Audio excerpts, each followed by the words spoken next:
Hey guys, I'm Steve. Jess is on break right now, taking the mandatory decompression required after any interaction with Nate. So I'll be your host for this segment of IGN at E3 2009 Live. Taking control of a Jedi with a lightsaber is one of the most coveted experiences in video games. In Star Wars The Old Republic, players from around the world will get a chance to create their own personal Jedis in BioWare Austin's ambitious new MMO. Richard and Gordon from BioWare Austin are here to show us what to expect from The Old Republic. Thanks for joining us, guys. Oh, no problem. Happy to be here, Steve. Yep. Tell us a little bit about what you're showing here at E3. Well, we're basically showing a part of the game that we call a flashpoint, and it goes through a whole sequence of getting on board a ship and having to take control of it. And you have decisions along the way that take different paths based on your choices as you go through the ship. So we're showing that choice matters in our game, and how story is done in our game is basically the theme of what we're showing at E3. And how hot our combat is. Yes, absolutely. Awesome.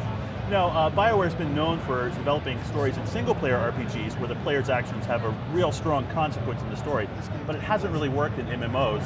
What solutions have you guys come up with to keep that in the MMO genre, but still give players choices?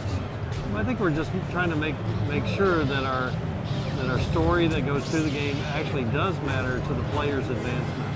So every class has their own class story. It's hundreds of hours of gameplay. So it's essentially the same content as actually more content than all the BioWare games done throughout all our history. So this is a huge game. Every class has its own story that's gigantic, and we're trying to make sure that it's going to be compelling and really high quality throughout the entire experience. And one of the good things about what we're trying to do is, you know, in an MMO, we're trying to make sure that our dialogue has really good meaning. It's tight. So it's very tightly focused dialogue. It's not rambling on or anything like that. You really get compelled. It's very interactive with our characters. And, you know, people will enjoy it. And I think it's the biggest challenge that we face is making sure that people, you know, want to go through our quests in our game and want to go through the story. Part of the advantage of partnering with LucasArts on this is that their experience and our experience both with dialogue and story is really coming together to really cast the right people for the roles. We have literally thousands of speaking roles, many hundreds of voice actors doing this work. And we want to make sure that every interaction like this is very compelling, has a deep degree of emotion involved with it. And BioWare's history of developing these type of games, we're using kind of our emotion engine, if you want to call it that way, or all our tools and everything to make this happen. It seems like it'd be easy to do that, not easy, but easier to do it in a single-player format.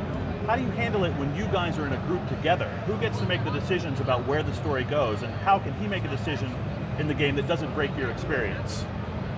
Multiplayer story. That's multiplayer story, and that's one of the things that we've been working on and iterating on. We're quite not there yet. We're still working through it because there are a lot of issues with that. But we're making sure, first and foremost, that people are compelled to play their roles. So you go in a party, you have different roles in a party, and everyone kind of knows what they need to do. And so you switch off based on what your role is when you join the party to go adventuring. So. And that's where these buttons come in. Tell us a little bit about this I killed the captain and I spared the captain. I noticed that you have a little bit of mercy showing, but you, no mercy. Yeah. No, absolutely not. He's Darth Vogel. Yeah, there you go. No, I mean, basically, what we want to do is show choice matters, right? And in the sequence that we show at the show, you have a choice of either killing the captain or sparing the captain. And if you kill the captain, you actually see yourself going and killing the captain, and there are consequences for doing each one of them, and your adventure changes as you choose that. So we wanted to show that choice matters in our game, and that's how we did it. And we should say, it's not that just that choice matters right then, choice matters now for the rest of your experience.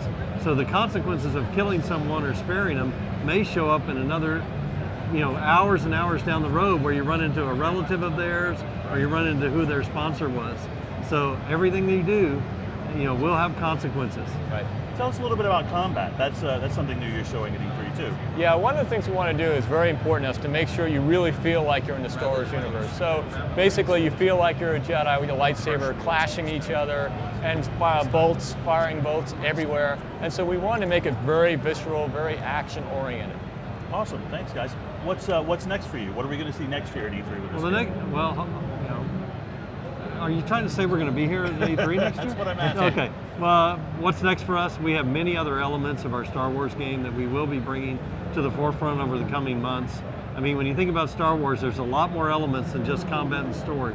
And we are working on all those, and as soon as they're ready, we're going to be putting them out for the fans to look at. Fantastic. Thanks, guys. Coming up next, we've got even more from LucasArts, so stick around. We'll be right back.